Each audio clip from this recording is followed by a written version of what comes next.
calculating the area of parallelograms and trapeziums. Parallelograms are shapes that are made up of two sets of parallel lines, and we represent that these lines are parallel to each other by using symbols. So the two pink lines are parallel to each other, which is represented with one arrow, and the two blue lines are parallel to each other, which is represented by two arrows. The rule for calculating the area of a parallelogram is area equals base multiplied by height. And the base we can label with B, and the height is perpendicular to the base. That means 90 degrees. So we can rule that on here, and we do our 90-degree symbol, showing that the height, H, is perpendicular to the base.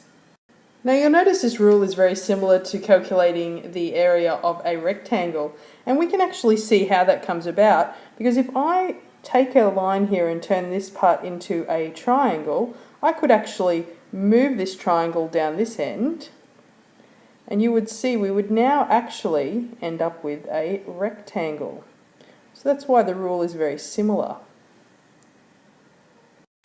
So in my example, we have a parallelogram with a base of 6 meters and a height of 4 meters. Now remembering, we always write the rule down first, so the rule equals area equals base multiplied by height. And we always keep our equal signs running under each other. So the base is 6 and the height is 4. So the area of the parallelogram is 24 meters squared.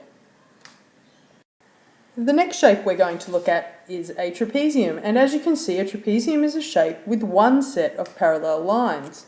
Now the rule for calculating the area of a trapezium is area equals half A plus B multiplied by the height. Now A and B are the two parallel sides, so we label A, B, and again when we say height, the height is perpendicular to the parallel lines.